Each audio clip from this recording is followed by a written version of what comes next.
भारत की car market में मई 2026 का रिजल्ट आ चुका है और इस बार सबसे बड़ा सवाल था कि टाटा और महिंद्रा में नंबर 2 की कुर्सी किसके पास जाएगी। देखिए, नंबर 2 मैं अभी बताता हूं मैंने ऐसा क्यों बोला, क्योंकि दोनों कंपनियों के बीच का अंतर इतना कम रह गया कि आखिरी समय तक मुकाबला बेहद दिलचस्प रहा।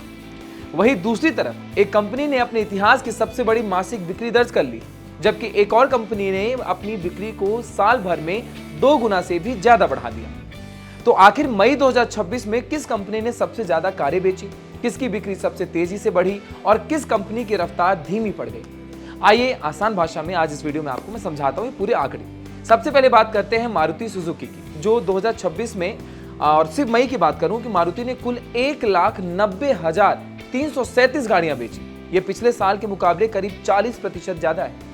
दिलचस्प बात यह है कि कंपनी की एसयूवी रेंज जैसे ब्रीजा, फ्रोंक्स, ग्रैंड विटारा और जिम्नी की बिक्री मजबूत रही और सिर्फ एसयूवी से ही लगभग 79,000 यूनिट बिक चुकी हैं, पूरा योगदान हो चुका है। वहीं अल्टो K10, वैगनार और एस्प्रेसो जैसी छोटी कारों ने भी करीब 81,000 यूनिट की बिक्री की है।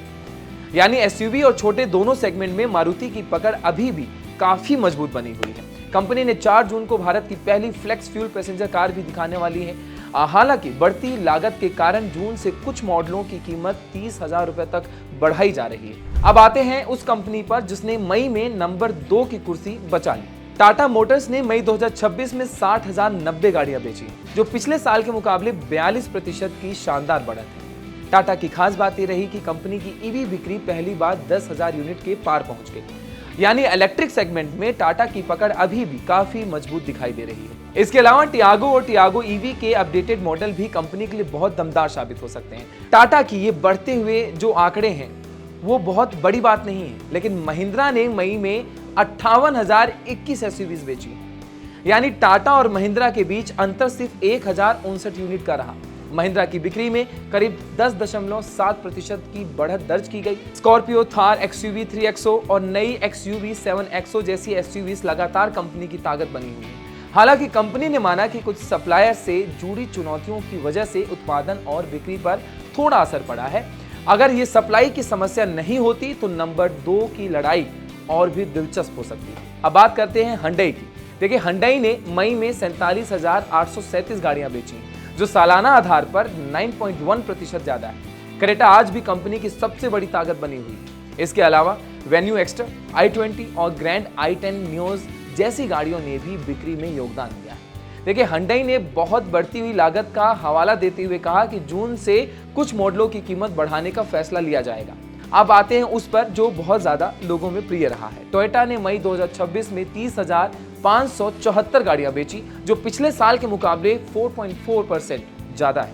कंपनी के लिए सबसे बड़ी उपलब्धि ये रही कि भारत में उसके 3 लाख हाइब्रिड व्हीकल्स बिकने का आंकड़ा पूरा हो गया। Innova, Hycross, Hyryder और ग्लेंजा जैसी गाड़ियों की मांग लगातार बनी हुई।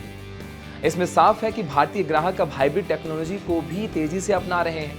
अब बात करते हैं किया की। किया ने मई में 27,586 गाड़ियां बेचकर अपना अब तक का सबसे अच्छा मई महीना दर्ज किया है। कंपनी की बिक्री में 23.6% की बढ़त हुई है और सेल्टोस और सोनेट लगातार मजबूत प्रदर्शन करते हुए दिखते भी। वहीं कैरेंस, क्लेविस और साइरस ने भी बिक्री बढ़ाने में महत्वपूर्ण भूमिका निभाई है। अब अगर एमजी मोटर्स की बात करें तो एमजी ने मई में 6,048 गाड़ियां बेची हैं। हालांकि यह बिक्री 4.1% की गिरावट देखने को मिली है। कंपनी का कहना है कि वैश्विक सप्लाई चेन की समस्याएं, बढ़ती लागत और महंगे फ्रेट चार्ज इसके पीछे बड़ी वजह रहे। और फिर भी एमजी ने इसी दौरान अपना नया फ्लैगशिप एसयूवी मैजेस्टर लॉन्च किया है, जिसकी शुरुआती कीमत 40 लाख से हो जाती है अप्रॉक्स। और अगर इसी के साथ मैं आपको होंडा की बात करूं तो होंडा में भाई मई में 5,111 गाड़ियां बेची गई, जो पिछले साल के मुकाबले लगभग 29.4% ज्यादा रही। अमेज और एलिवेट कंपनी की बिक्री को संभाले हुए है। साथ ही अपडेटेड सिटी और ZR-V एसयूवी के जरिए होंडा अपनी मौजूदगी मजबूत करने की कोशिश कर रहा है। आखिर में बात करते हैं उस कंपनी की जिसने सबसे ज्यादा चौंकाया लोगों को। निसान ने मई 2026 में 2,948 गाड़ियां ही बेची।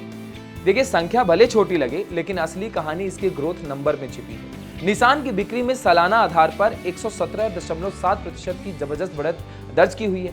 यानी कंपनी ने अपनी बिक्री एक साल में 2 गुने से भी ज्यादा बढ़ा ली। मैग्नेट अभी भी इसकी सबसे ज्यादा बिकने वाली एसयूवी है, जबकि ग्रेवाइट भी कंपनी को मदद कर रही है। इसके अलावा 9 जुलाई को आने वाली टेक्टोन एसयूवी पर भी बाजार की पूरी नजर रहेगी। अगर पूरे मई 2026 के नतीजों की एक लाइन में आपको मैं समझाऊं क्या रहा नतीजा, तो देखिए मारुति सुजुकी अभी भी भारतीय कार बाजार की निर्बाध बादशाह बनी हुई है, लेकिन असली कहानी, असली मुकाबला अब टाटा और महिंद्रा के बीच नंबर 2 की कुर्सी को लेकर तेज होता है। दूसरी तरफ किया, टोयोटा और हुंडई अपनी पकड़ बनाए हुए हैं, जबकि निसान जैसी कंपनियां नई गाड़ियों के दम पर वापसी की कोशिश कर रही हैं। अब देखने वाली बात यह होगी कि आने वाले महीनों में नई लॉन्च होने वाली एसयूवीज और बढ़ती ईवी डिमांड इस रैंकिंग को कितना बदलती है, क्योंकि भारत की ऑटो मार्केट में इस समय सिर्फ गाड़ियां नहीं बिक रही, बल्कि हर महीने कंपनियों के बीच नंबर 1 बनने की एक नई जंग भी लड़ी जा रही है।